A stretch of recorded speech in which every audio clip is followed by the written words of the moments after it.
This is the last part. This is like literally the longest one. This is the last part. And I'm telling you, after this, it's Conrad stuff for a hot minute. I'm not even joking. I'm not even joking. Oh, and that's not because I'm angry at y'all. It's just this series has opened my eyes and injected needles into them. With like Botox. Yes, very poisonous needles with Botox on them.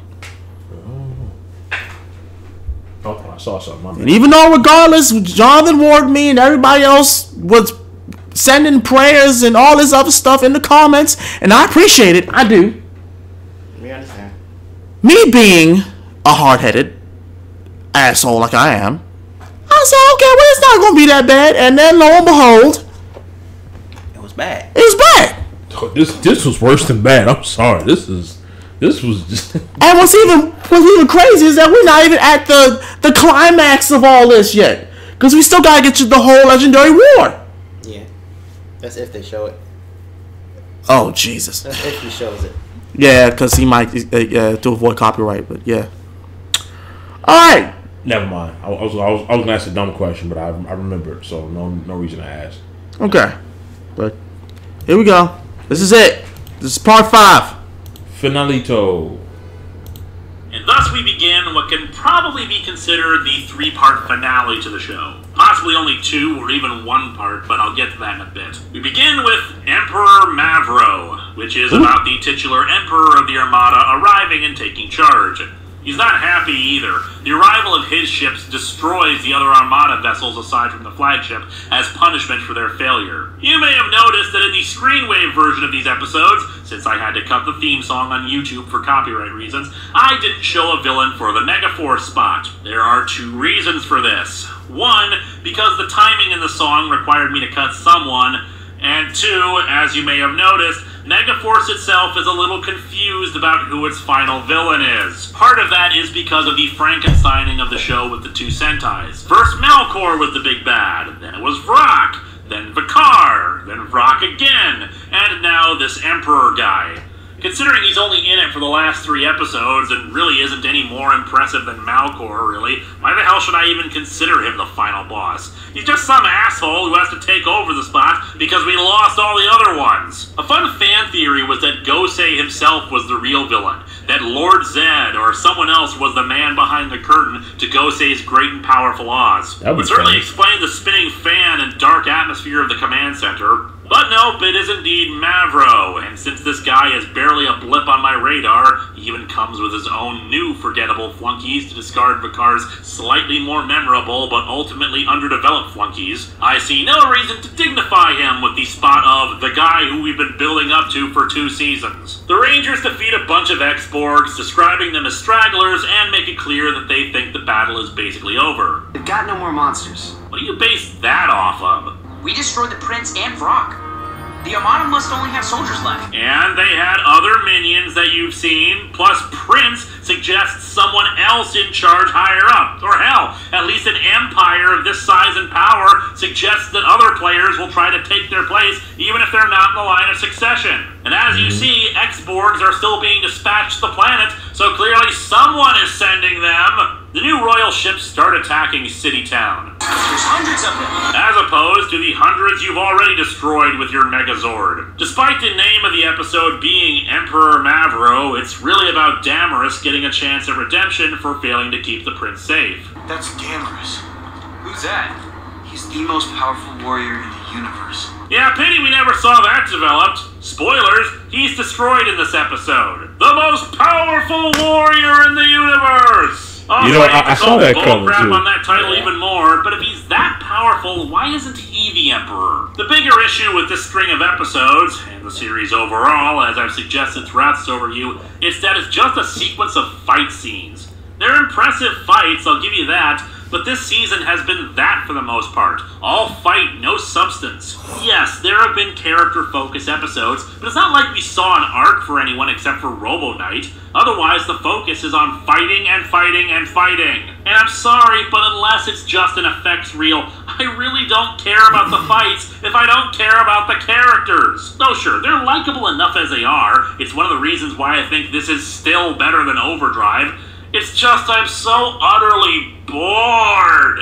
They repeat the same motions over and over and over. We will conquer you. No, you won't. Surrender now. We will never surrender. Oh crap, resistance isn't futile. We rock. We didn't need reaffirmations of humanity's awesomeness and RPM in every episode. We just needed struggle and character dynamics. Flaws to overcome, dilemmas to solve. Time Force asked us questions about whether we truly have a choice for ourselves.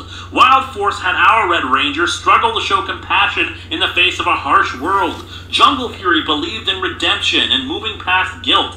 SPD saw a team of has-beens slowly rise to greatness. Even Overdrive, much as I dislike it, asked questions about personal identity and memory. For a series that is scoffed at by many as nothing more than just guys in spandex hitting rubber-suited monsters with the most childish mindset in the world, one of the reasons it has endured and is still enjoyed by adults 20 years later is because sometimes it's not just shoot the bad guy. Right. But we need to move on to the plot, what little there is. Damaris captures the Red Ranger, keeps him unmasked for all the world to see to try to get Earth to surrender, and of course, despite even Ernie seeing him, he doesn't recognize the kid with a blindfold over his face. My friends, I present you with the second dumbest person in all of Power Rangers. But of course, he's rescued, and Damaris, greatest warrior in the universe, is destroyed. The episode ends with them going to a rock concert, consisting of stock footage from Samurai of Mia and Antonio on stage from that episode where Mia saw her brother again. It's shameless, especially since this version of the concert looks like it's done in some community theater ballroom, whereas the footage of the stage shows people in chairs in the front row. Keep the lazy train a-rollin'. We begin our finale with The Wrath, or possibly Legendary Battle. See, time to complain about DVDs again. The last DVD of Super Megaforce, unless there's another one I couldn't find, is labeled as just Legendary Battle, a movie version consisting of the episodes The Wrath and the finale Legendary Battle. This is an extended version of the two episodes that was released later than the original broadcast. We'll be looking at this based off of that extended version, since I always contend that if you filmed something with the intention of putting it in something, then that's the true version, as it were. Well, that and because the extended version is superior to the original aired version, but not by much. See, it's only in the extended version where the Rangers actually morph into Lightspeed Rescue in the entire damn season. Even the Alien Rangers got a single morph. We show more Die Ranger morphs than some of the actual Power Ranger teams getting represented. Oh, but the lazy train is not the only one on the rails, for now we have the stupidity train. Despite just last episode clearly indicating that there were more Armada forces and people who would be in charge, Orion is leaving Earth because they all feel that the Armada is done with. He's going back to Andrasia to rebuild it. Now, some have wondered what the hell he means by that, since he was pretty dang certain everyone else on Andrasia was dead, but remember, it's a big damn planet. Other people could have survived, and he could be seeking them out as part of rebuilding it. He stayed in the same spot for months, and he was just a miner at a village. If he survived, it's likely other people did too. Mind you, it could just have been writer miscommunication. It's not like Orion's first episode and this one were written by the same guy. Oh wait, they were. Well, okay, part 2, where he explained everything, was a different writer, but I would hope there was some communication between the damn writers. Or maybe they just forgot what they had written. Or maybe they really do just expect Orion to sit on the beach and build sand castles that he claims is the new Andrasia. Whatever. The point is that despite hiccups like this in the writing continuity, the departure itself is well written. Okay, I'll be glad we got to meet. Right after I'm south for just a little bit longer. He tells each Ranger about what they taught him, the development he went through, how he used to be full of a desire for revenge, but they all helped heal him from that. Sure is a damn pity that we never got to see any of that. Best we got was a fashion montage and him once in a while talking about... But that... What? Basically, What? How did they teach you anything? How? You had a leader whose logic was just based upon nothing. You got one blonde bimbo. You had the token nerd geek who was just there. You had the black/green ranger. I have to say that because it's the two separate colors. Yeah. To be just absolutely clueless. And then you got the pink ranger just Cute as ever. just being cute. What did they teach you? Do we even have any character development for them? No. No. No. Yeah, I didn't think so. He's basically the only one with character development. And Robo Knight, but we don't count that because he's dead. He's like, either way, I'm just as confused as the next man. And they get two separate powers. Yep. I'm destroyed. I'm utterly destroyed. And we're not even at the most crucial part that everyone hates collectively. Oh How it boy. sucks to lose his world. But yeah, he departs in his stolen Armada ship. Okay, give up. I'll be back for breakfast. But of course, after he leaves, Tensu intercepts Armada transmissions. Let's set a course for Earth. The real invasion begins now. Real invasion? Oh yeah, that one we saw before was just a dress rehearsal, I guess. Actually, it's that Mavro is recalling every Armada ship in the entire galaxy to converge on Earth. The Rangers are naturally a bit worried about hundreds of thousands of ships coming to their little neck of the woods, especially since Orion just left. Look around you. All the Rangers who came before us are here too. We're not just 5. We're over 100, all fighting for Earth. Lavira is sent out. It's okay if you've forgotten who she is. I've only mentioned her once or twice before in passing. To try to redeem herself for her failure, fighting Why is her her own face her Megazord. chest? I don't know. And she's destroyed. You can see why I didn't mention her that much either. But here's where I really have to complain. See, from what I've read, this fight in Gokaiger was originally supposed to be of representatives from the first 5 Sentai. So of course, in the adapted version, everyone but Troy is still in Sentai forms. Except him, Wait, what's that? who's now Mighty Morphin. Okay. So, Gentleman, Yeah. Bioman, Yeah. Yeah, I know those two. 5-man, That's fine. Oh. 5-man, That's, Judanger, and shoot, that's Mighty Morphin, red. Yeah, but they called it something else. Zoo something. Zoo Ranger? Judanger. So, Gentleman, 5-man, Judanger.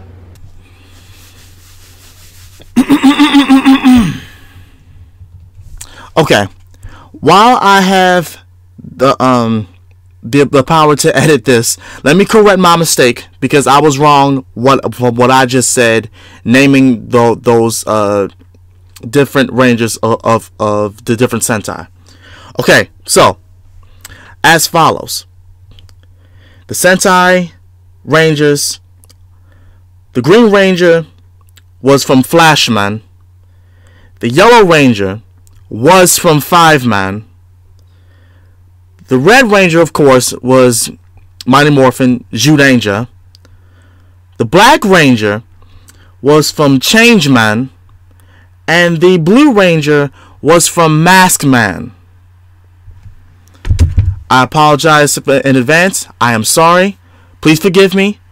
Let's get back to the video. Well, the main point is we know who these Rangers are. Yeah, we know who they are. I'm sorry. I'm sorry. But yeah, that's... Oh my god. Oh my god. Oh my god. It's one thing to just not read that. reuse the Sentai footage due to not caring about editing them out, but it's a whole new form of laziness when you actually bother to the Sentai suits with the Mighty Morphin One. They actually went out of their way to film new shots of Sentai-only Rangers for this fight. But whatever, the Armada forces arrive. And thus we begin Countdown to Destruction, the lame version. Armada ships fill the sky, and even our superfluous characters are watching. Mavro calls out for the Rangers to surrender. They refuse, copy and paste the same dialogue into every episode. The Rangers morph as the Armada begins their attack. Buildings are leveled, people flee, and we're right back where the season started. They form the Megazord, quickly mentioning that they still have the Q-Rex on their side. They begin destroying Armada ships even while taking heavy damage. Realizing they have their own fleet, they summon all their Zords, even the original Megaforce ones, and boom, boom, boom, bazow, bazow, pachoo, pachoo. Yes! Oh, look, Gallagher. Down! Nice! And then even the entire fleet seems to be destroyed, and people go back outside cheering for the Rangers. You know what I find so bad? What?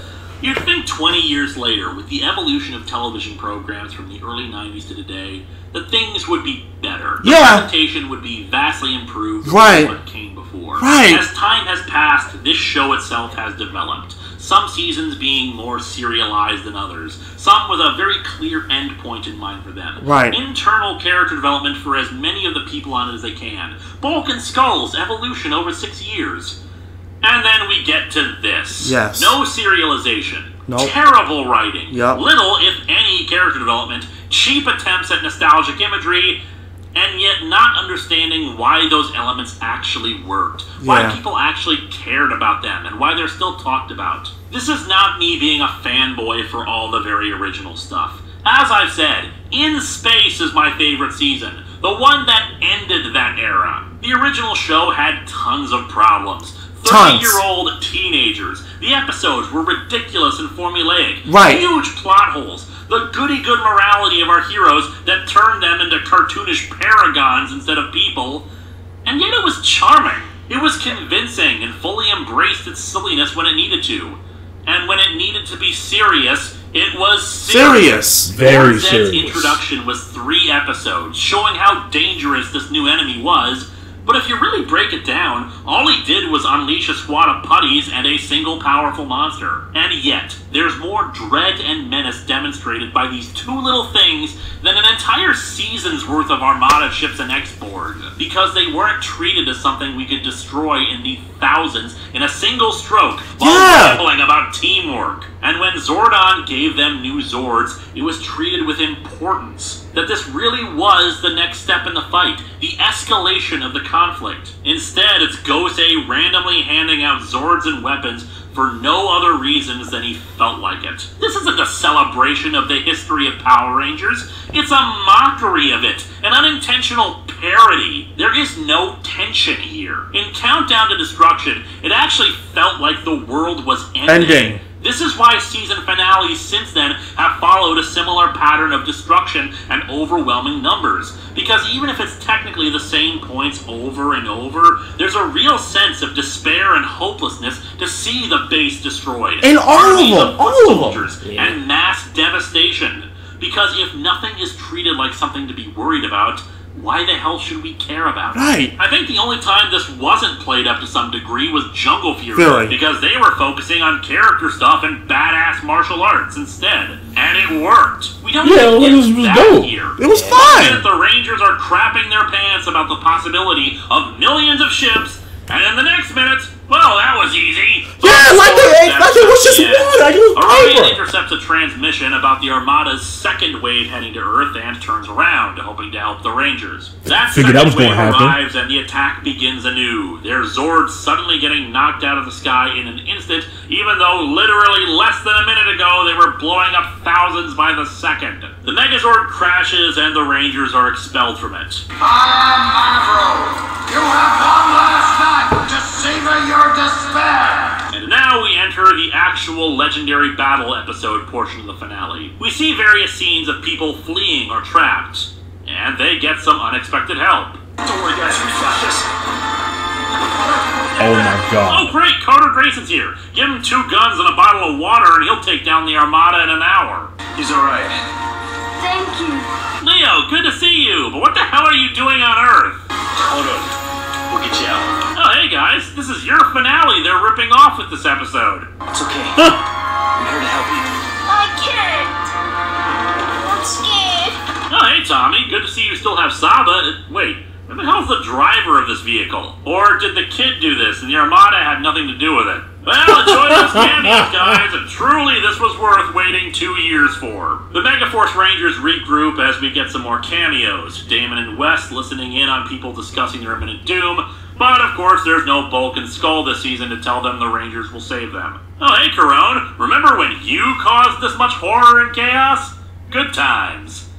Better than these. Troy confirms with Gosei that the Megaforce Zords have all been destroyed, and that's the last we hear from Gosei for the entire finale. You're Even kidding in me! the extended version. Wait, huh? Things are pretty grim, of course. But the people out there Wait, believe. what'd he say? Gosei believes in us. That's the last you ever even hear of him. Yep. He just said, Of Gosei. He just doesn't say anything at all. Mm-hmm. And he's the guide. He was behind it. Mm-hmm. I know. I knew. No, you didn't. How do you not say nothing? Because you behind it all. Maybe not. No. Zordon had more dialogue when he was captured. Zordon had more dialogue when he was damn near dead in the movie. he was laying there and had more dialogue. Halfway dead. He was. And that was supposed to be the worst movie of all time. Jesus Christ. I don't understand. These Rangers believe in us. Or they wouldn't have entrusted us with their powers. Yeah, well, maybe the past Rangers could bother to raise their morphers and help out. And yeah, they were rescuing people. That's a good thing. But it's been hours since then, and many of them still have their powers. So maybe instead of just trusting you to save the day, they can actually be Power Rangers and truly unite. Just saying. Orion also crashes and joins the Rangers. What's the plan? We fight back. That is the most real, authentic, hysterical laugh of my entire life because that is not a plan. Right.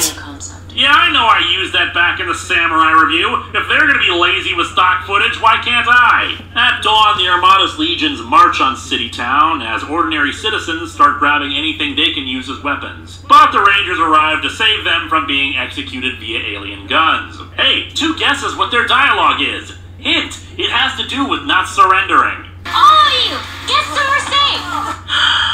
I really hate comparing it to Countdown to Destruction because it seems unfair, but they are so desperately trying to ape the same imagery of it that it's impossible not to.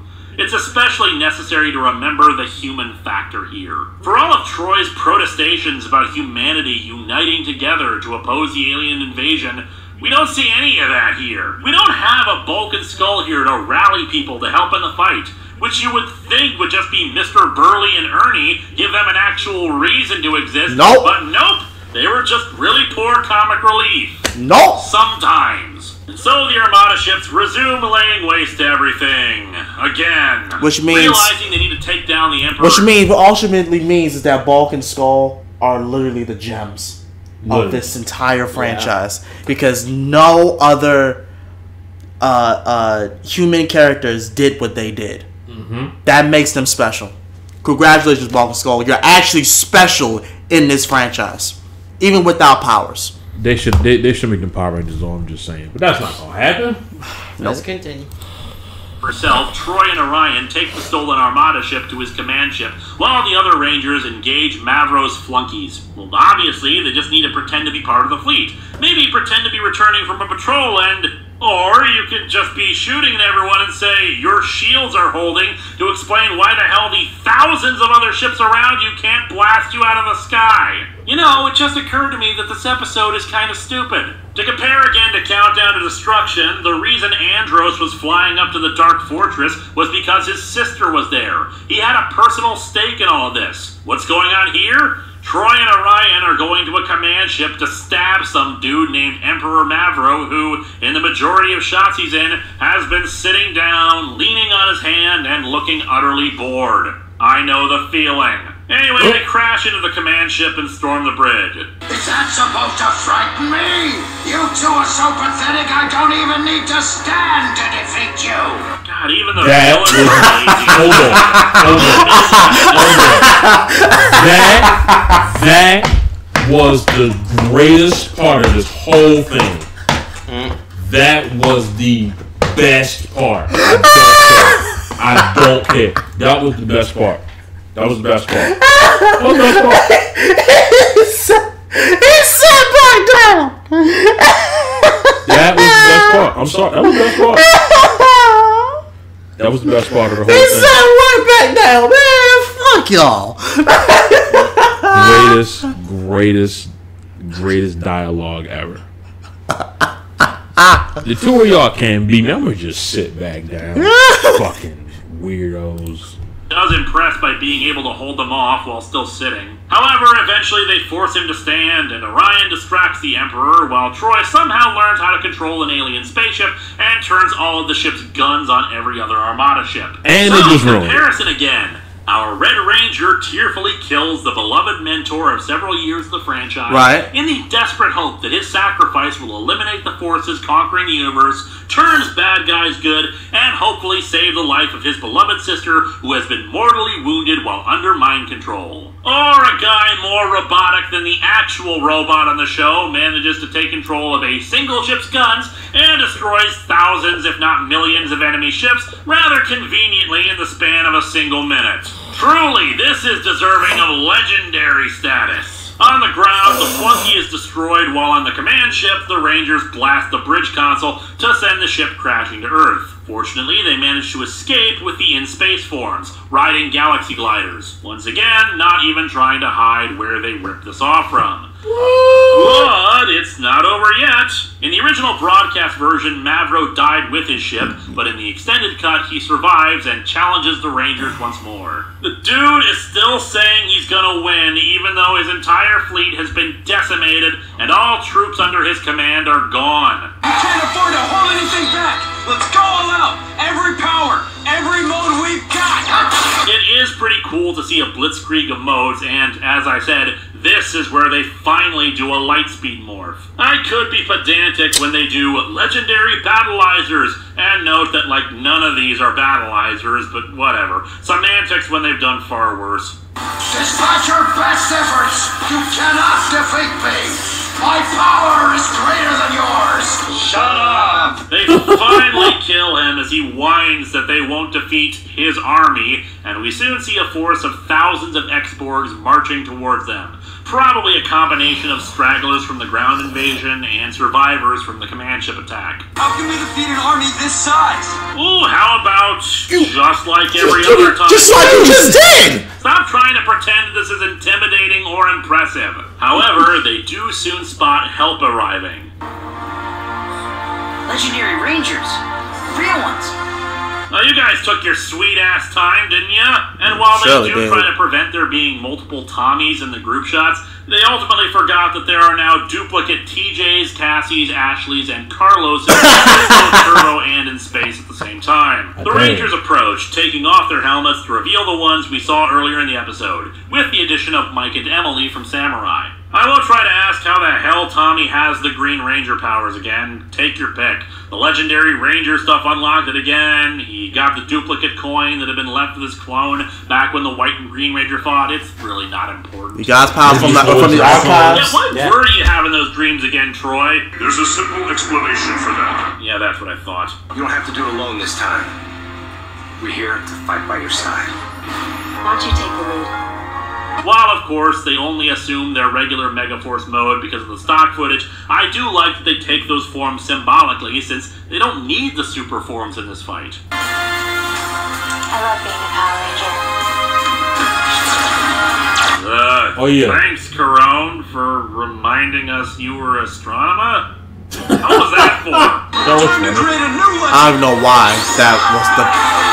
I don't know why that was a thing. And thus Okay. the actual titular legendary battle begins. A mixture of stock footage, some new fight footage, and it's all very impressive and cool and... Hello, friend! Glad you're back. Aren't you dead? Aren't you fucking dead? Hold up, he's doing something.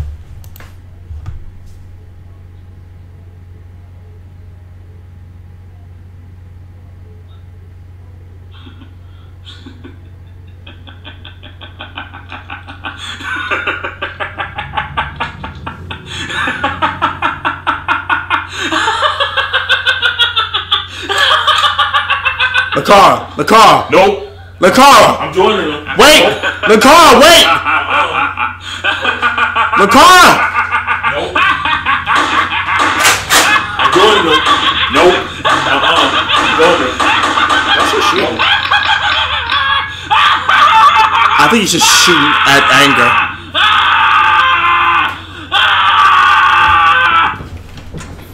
There you go. Put the gun down, man. Nah. You? I get it. You know, forget you. Oh my god. So anyway, naturally this fight can't go without the ladies talking over it and just letting us enjoy it. No. We need to hear them say, "Nice, Wild Force," as if we couldn't appreciate it without their commentary. You were so lazy you didn't know that wasn't Tommy! Go to hell! Oh, who cares? Megaforce kills the last remaining X-Borgs. Because, no, the reason why I said it because it was Tommy's... Yeah. That was done while all that was happening. It wasn't even Tommy. Nope. It wasn't even Tommy. It was the samurai... It was the Green Samurai Ranger. It wasn't even Tommy that was doing that. That is actually lazy. That's really lazy. I think Super Megaforce is the definition of lazy. Well, It's time for us to leave. I have to go now. My planet needs me.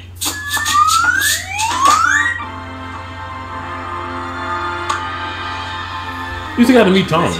and they ascend into heaven? What? The Rangers lie in the sand, exhausted from the constant battle of the last few episodes. What about her hair, though? Jake on the cheek and... What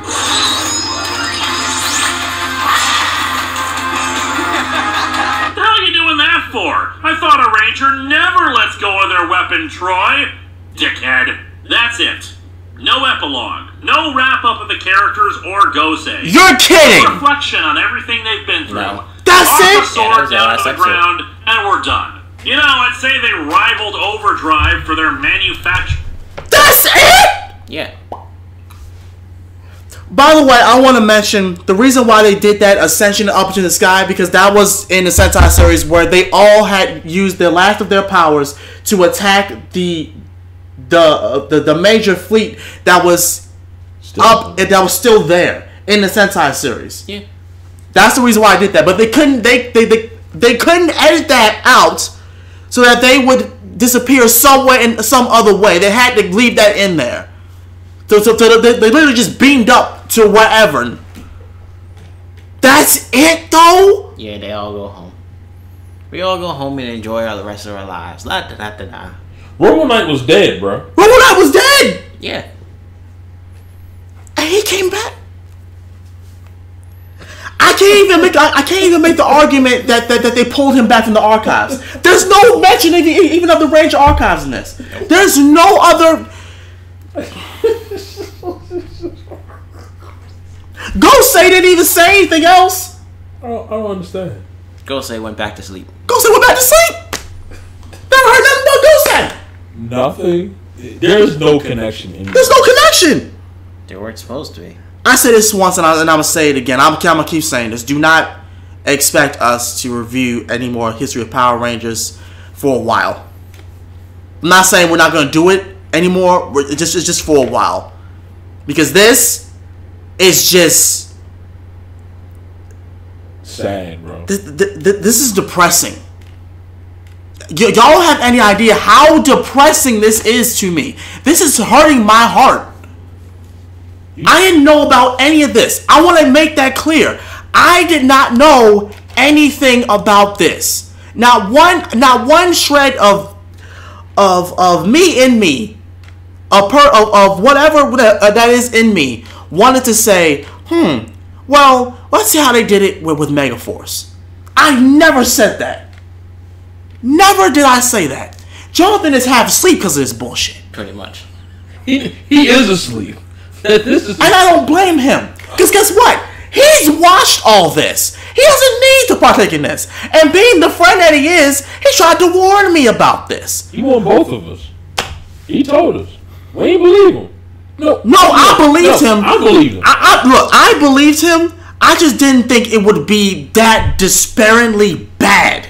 That it was that toxically bad. Like, it was to the point where I started to get up and go in the corner getting ready to dry heave.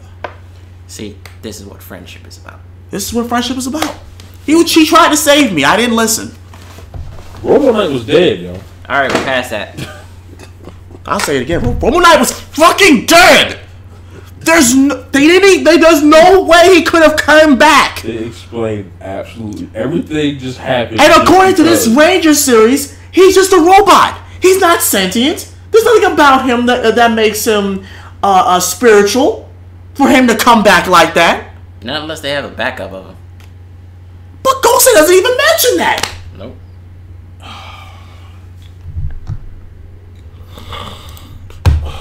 Character development for their ending, but it really does reflect this season overall. The action is over. Throw down the action scene weapon. No characters, no people. The fight scenes are done, so who cares?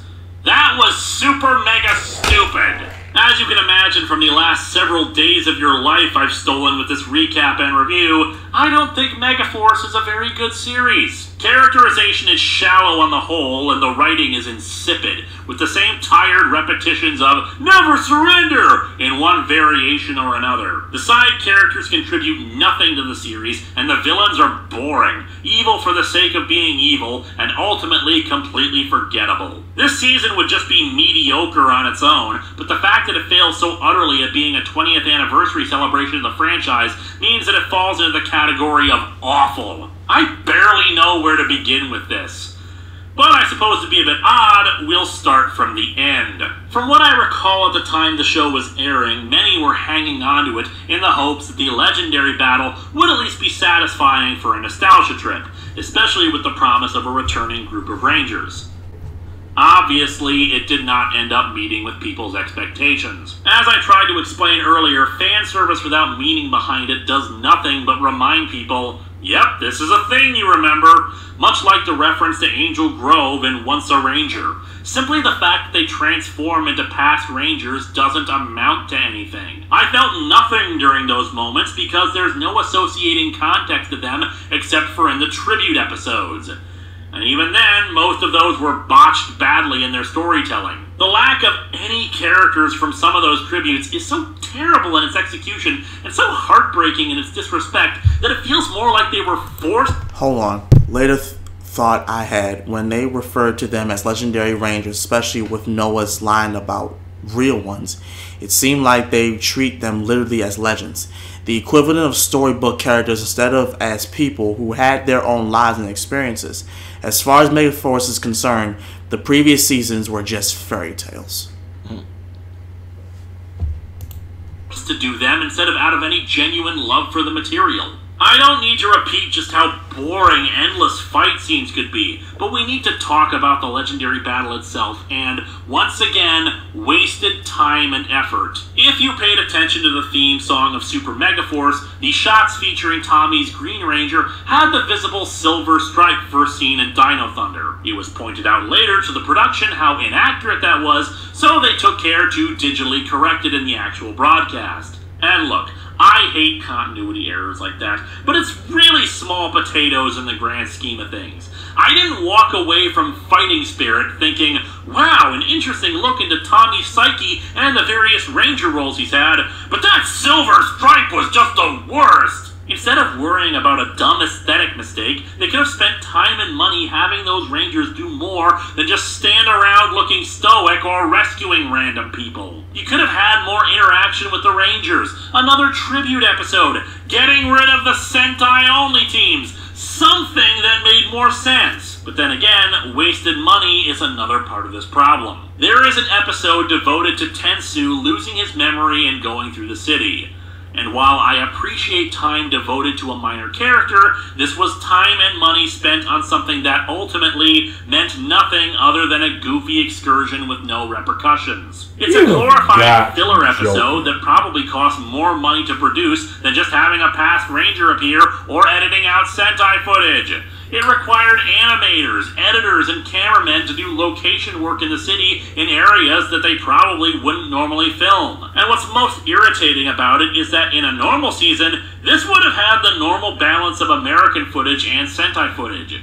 But in this season, it's an oddity because most episodes, it's more Sentai footage than American stuff. In yet another episode that balances original footage better with Sentai stuff, a hole gets blasted into the Megazord, necessitating the Rangers to fix it while Emma and Orion quick change cosplays to deal with a monster. Again, this clearly cost them more money than they needed for what is essentially a filler episode. What were they thinking? No explanation is ever given for the other Rangers appearing, either in the previous episodes or in the Legendary Battle. They're just around for some reason. They're apparently watching the main team, but we never learn why. Never learn how they knew about what's going on, why they don't actively help join the fight. It's madness. The only explanation that I would buy, based on the way they all departed, is that these are not the original Rangers. We saw the original Rangers earlier helping people out, but the ones we saw here, I'm guessing they're actually the spirits of the Rangers from the Ranger Keys. Manifestations of the real people, but nothing more. Would certainly explain where the hell Robo Knight came from. We might be able to say Casey's earlier appearance was a manifestation. Except Mentor G is not a Ranger, so clearly him and Jaden were around, implying that the other Rangers were watching. Same goes for Corone having an Astronomer flashback. Oh, right, so you can't say they were spirits because they weren't. She's not the real person. So again, you have to wonder why they didn't help to step in and this makes no sense. There's controversy with the Legendary Battle cameos too. Several actors were invited back, only for the invitations to be rescinded afterwards for budget reasons. What? Okay, Power Rangers is notorious for its low budget in places, except they've clearly been spending money on things that do not matter. Shot-for-shot recreations of battles, original footage of Sentai teams that were not in Power Rangers, the Tenzu is Lost episode. And hey, Power Rangers is an action show, but I'm pretty sure it's more expensive to film fight scenes with explosions and sparks and choreography than it is to shoot two characters talking to each other in the friggin' juice bar or the command center. Do a plot about the power in the command center being cut off for some reason. Noah and, say, Troy are alone in there and have to fix it, giving us a chance for character development. It's called a bottle show, people! This is television 101 for saving money! You can still have Sentai footage battle scenes. Even Samurai did this right. In the 70s, we could be idealists. But today, it's too expensive. But no, 10 first-class tickets for returning Rangers to say 2 lines of dialogue, stand around looking stoic, and nothing else. There's your anniversary team-up. Dear Lord, what is happening in this world when you make Once a Ranger look like the competently made anniversary episode by comparison? And apparently these invitations to past Rangers were very last minute.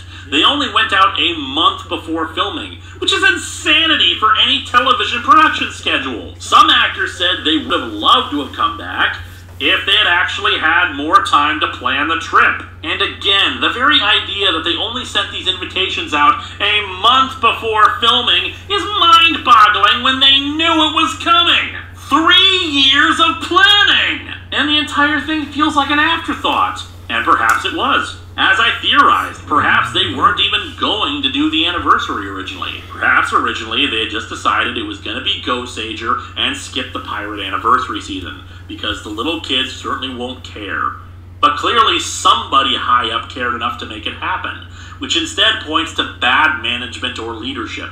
Which brings us to our next bit of speculation that I have no actual proof for. After Megaforce's conclusion, Jonathan Zachris ceased being the head producer and showrunner. Whether he just quit because he felt it was time to leave, or because he was fired, I really don't know. But if I really had to guess, I would suspect he was fired, and here's why. If the budget was so minuscule, so hard-pressed that they needed the excessive amount of Sentai team footage, Why did they spend so much money flying out former Ranger actors from America? That's what I'm saying. Flights are not cheap, on top of housing them for the time needed to film, which cannot have been very long given what actually ended up in the episode. Why go through all that trouble when there are plenty of New Zealand Ranger teams that were around? I've heard that one excuse given was, well, we couldn't find them. Which is horse crap when fans were easily able to locate them. Some of them are still involved in other New Zealand television. And as I said last time, some of whom have already acted in multiple Power Rangers productions,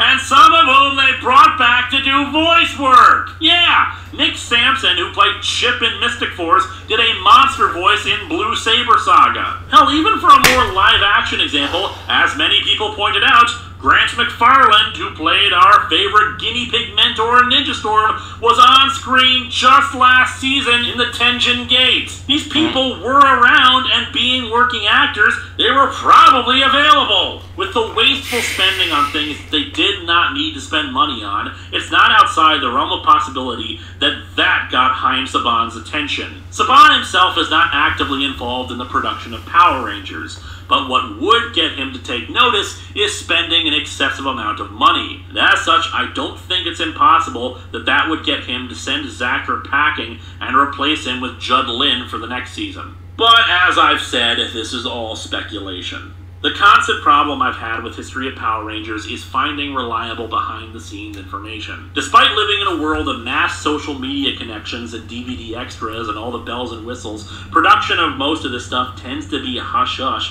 until years later, partially because kids don't care about the behind-the-scenes, and partially because nobody wants to talk about it, for fear of breaking an NDA or burning bridges in the system, or just because they don't know what's happening. So I scrounge for what information I can find, try to get verification when possible, and then speak it. And sometimes I get things wrong. I'm trying to make sense of it just as much as everyone else. So remember, most of this is either assumptions, or I got it from a second source who could be equally full of it. But I don't think it's unreasonable to assume that in a season that spent tens of thousands of dollars recreating suits, flying actors out to New Zealand for a single day of shooting, housing them, giving them lines to speak, doing lots of promotional shots in additional makeup and costumes that have nothing to do with the episode, and then flying them back again, and all of this on very short notice, according to the actors contacted, then maybe Saban wasn't very happy about how much money was wasted on this production. A production that already had a massive promotional campaign, one that did not deliver the numbers they wanted, and was met with critical lambasting. But let's move away from what I think happened to what actually happened. The villains are boring. I'll give Brock credit in that he was the most interesting out of all the various enemies we saw, since he was not only the biggest single threat the Rangers ever fought, he certainly had some things going for him in terms of his personality. He always had more complicated schemes and plans, like to manipulate or make allies and use them to fight his battles, recruiting the mutants, kidnapping Robo Knight twice, Rico the robot. As royalty, it makes sense that he played the political game better. It's entirely possible that that's why he was sent to the War Star Insects, that one of his political games lost and he was exiled as punishment.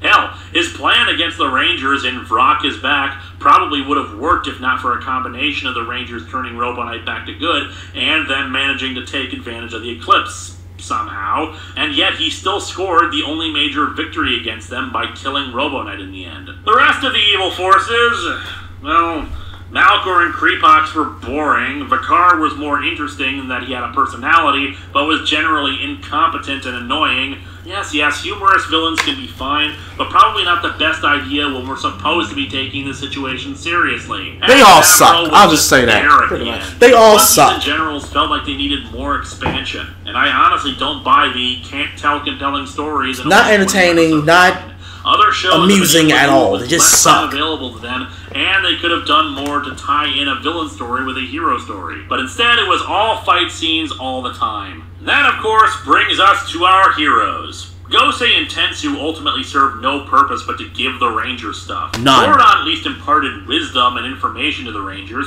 but Gosei's connection to Zordon is never expanded upon or mentioned again after never. They just said it just to say it. Origins and backstory for either character is missing. Really, their presence could have been filled by an alarm sounding. Really, it actually kind of would have been better that way. Tensu would be fine to keep at the command center, but drop Gosei. Have this be some backup base set up by Zordon to recruit a new team of Rangers when the right conditions were met, and the Rangers figure this stuff out on their own, but with Tensu to help guide them in the details. Instead, Gosei himself can hardly be called a mentor since he does no mentoring. He just says he believes in them. Even Zordon at least contributed his energies at times to activities to help the Rangers. You know, I've got to imagine that with what we know about Zordon, his backup plans, his communications, his own history, the various Zords and weapons that he did or knew about, if maybe he entrusted all this to Gosei, who of course had no idea that some of this was an in-case of last resort kind of thing, so we just started handing out weapons and powers left and right.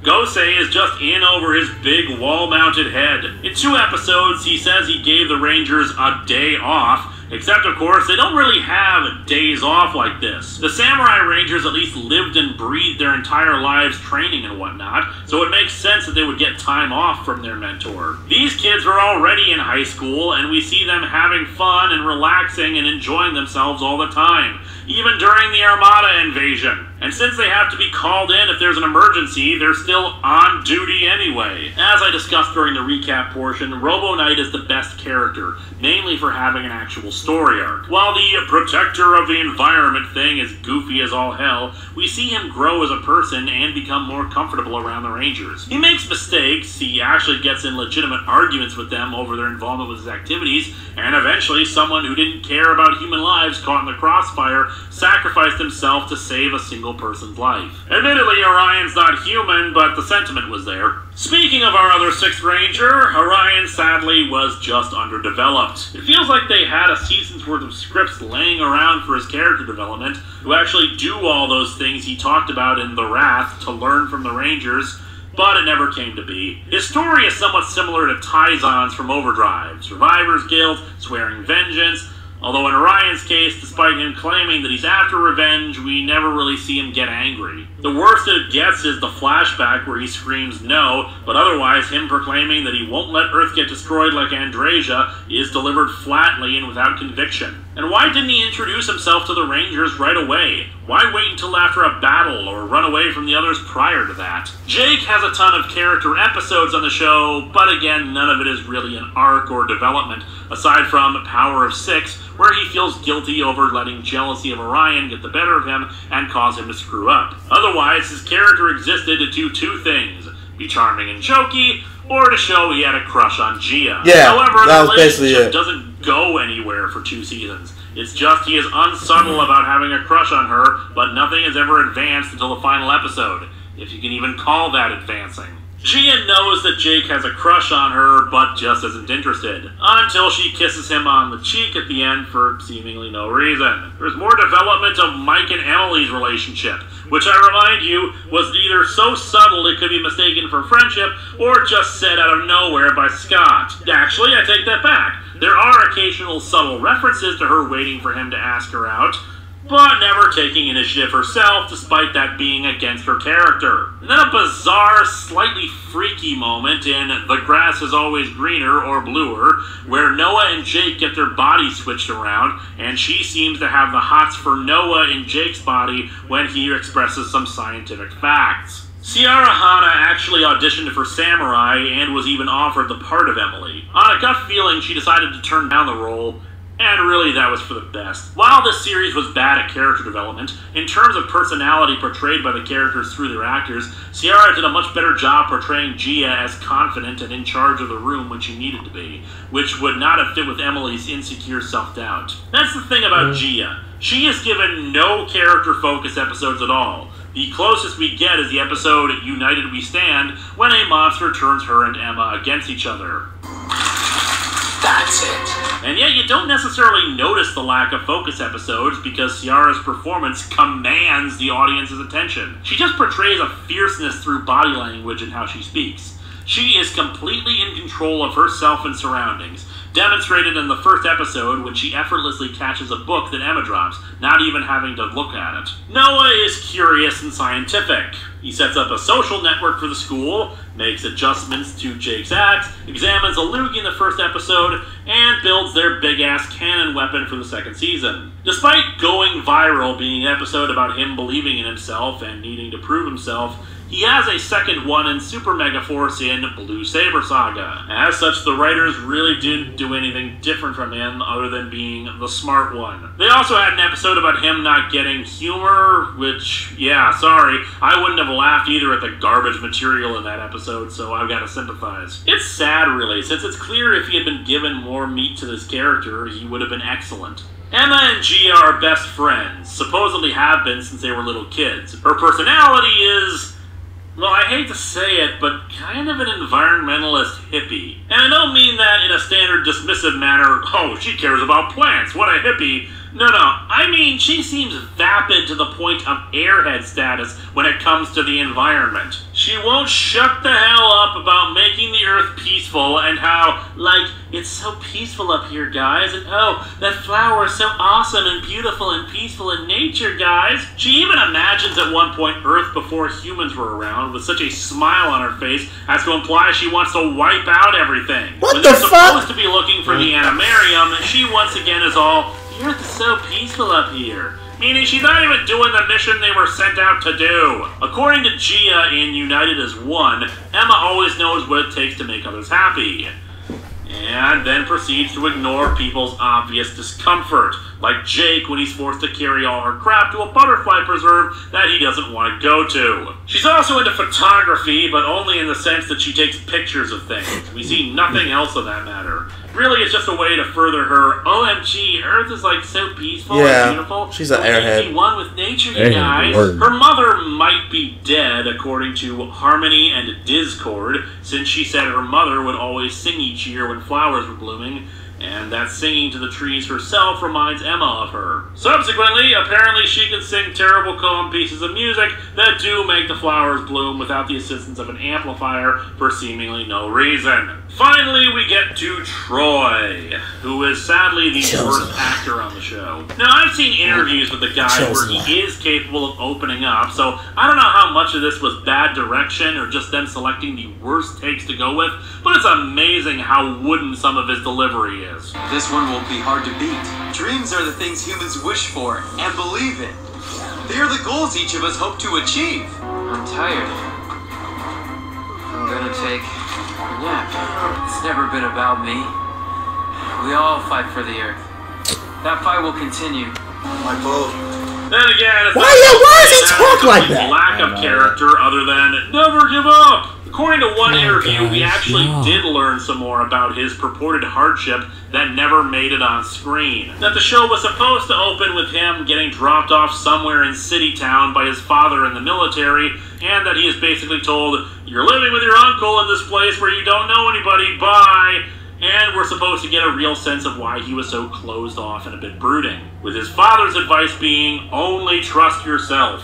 Certainly would have given us more to work with, but considering how little development there was for the entire cast, I don't think it would have helped that much. It would at least explain some of his actions. For example, in Ultra Power, the others start partying for no reason, and he walks away to brood at the Ranger Keys, but then is pulled back into the party reluctantly. The most emotion he shows is during his Super Saiyan moment in Vrock is Back. Oh, and to no one's surprise at all, Andrew Gray is also a big Dragon Ball Z fan. And again, I can't be certain if it was him or the director who got him to be so utterly stiff and robotic all the time. In Who's Crying Now, he encounters two off-brand bullies who seem to think they're intimidating when the worst they do is block his path. Then for no reason whatsoever, suggest he's going to cry. Unfortunately, Troy is a robot without genuine people personality, so when he tries to be intimidating in return, he just looks like a stone-faced statue unable to convey anything. Was that the adversity Gosei said he encountered in life?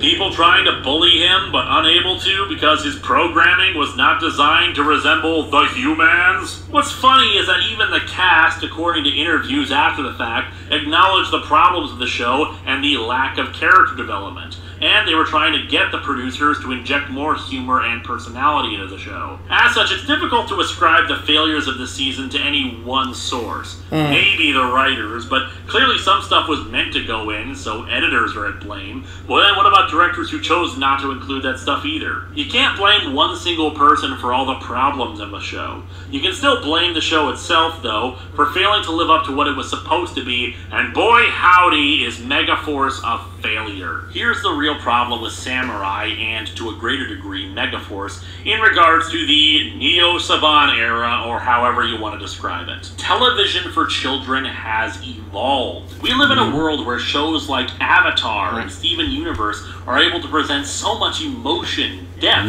character development, and complexities in their stories to a degree that, by and large, did not exist back when Mighty Morphin Power Rangers was on the air. Exceptions existed, of course, but more and more story-driven children's material is being produced nowadays. We've demanded better stuff for kids, and for the most part, kids are getting better stuff. But then there's Samurai and Megaforce. And when you have stories as simple as these, in order to compete with those shows and have a lasting effect that will make people want to come back for more and more, you need to do more with the characters if the overall story itself isn't going to provide the complexity. But they're not. It's just, this is bad guy, hit bad guy, now go and rest our heroes. It's unfair to the younger audiences that deserve better, and insulting to the adult audiences who have seen better from this franchise before. As a children's show, it's supposed to be giving lessons to kids, but they're the same kind of lessons that were done back in Mighty Morphin. Stuff like, just ignore a bully, words can't hurt you. Hey, guys, it's 20 years later, and shockingly, we've discovered that's horse crap, especially in the internet age. Save the environment! How? I don't know, don't pollute or something. Save the environment! Captain Planet had more complexity than this. Times have changed, but this show has not. The reason I did that big retrospective music video in RPM was because at that point, it really did feel like the show had come so far and done so much. If I had tried to do it here, let's see how far we've come, would have been an ironic statement, since it felt like we're actually going backwards. There's your title for this one right here. There and Back Again, a Power Rangers tale. So we have come to a bit of an end, my friends. 5 years ago, Power Rangers was off the air seemingly for good. I had just done an Atop the Fourth Wall episode homaging it, and as such had watched a bunch of old episodes. I saw a bunch of patterns that were probably never intended to be there, and wanted to express my bizarro theories to the world, so I started a retrospective series to cover it all. Sometimes they were frequent, other times not so much. The show marches on, but now we are caught up. At the time of this writing, Power Rangers Dino Charge has completed its first season, and like with Samurai and Megaforce, I won't be talking about it until it's finished in its entirety. And rest assured, that will happen. But for now, this is the end. Much like Power Rangers itself, we will never die and keep going on. I want to thank everyone who has supported this endeavor over the last few years. And yes, that includes the people who have derided me for thinking too hard about a kids show, to the people who over-eagerly contacted me asking, when's the next History of Power Rangers? I may get frustrated sometimes, but in the end, you do it because you care. Whether it be because you feel I could be doing something more valuable with my time, or just because you really want to see the next one. Your support has made this possible, and is the reason why I didn't stop doing it after a while, and won't stop doing it. If you're only familiar with my work through these retrospectives, please check out some of my other works, like Atop the Fourth Wall, a weekly scripted review show where I look at terrible comic books, and yes, it's even for people who don't read them. Or if you want to see me look at other American or adapted tokusatsu works like VR Troopers or Big Bad Beetleborgs, please consider contributing to my Patreon. Those videos will be made when we hit the highest milestone. When next we meet, the history of Power Rangers will enter a world full of strife in Power Rangers Dino Charge. Until then, I am very lucky to have you all as my viewers, and may the power protect you all.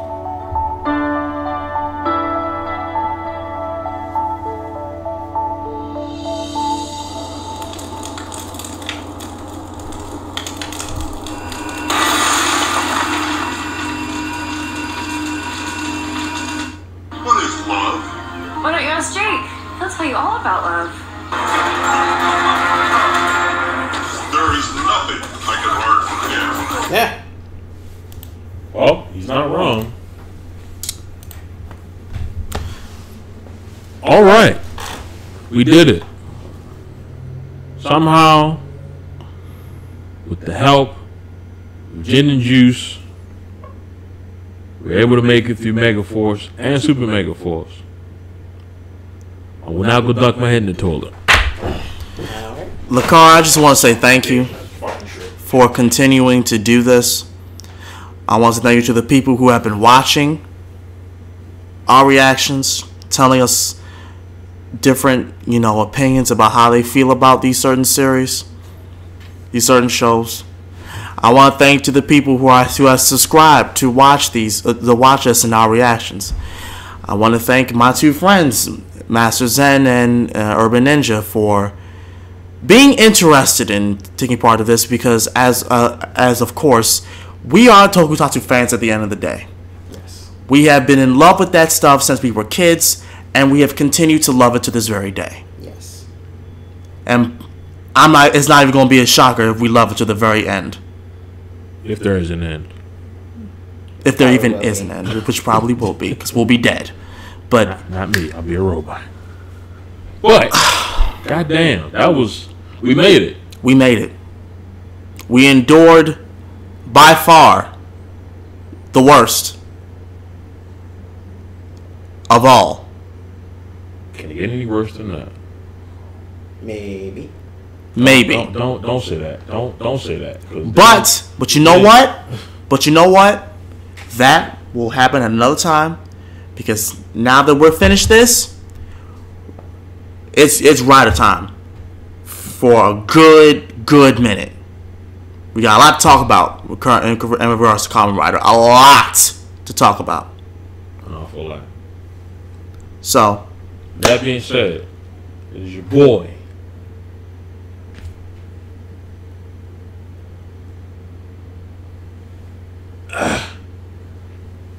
Crank it up. Crank it up. The fuck are you doing? I'm stronger. Urban Ninja. That was great. That was great. I need an award for that. That was great. That was great. Okay. I was great. Okay, I'm great. There was Urban Ninja, the newly dubbed Master Zen, who was falling asleep during this most episode. And I am Master Real Sakurai, and we will most definitely see y'all again next time. Peace. Stop beating your dick, kids. Gross. Peace. Later.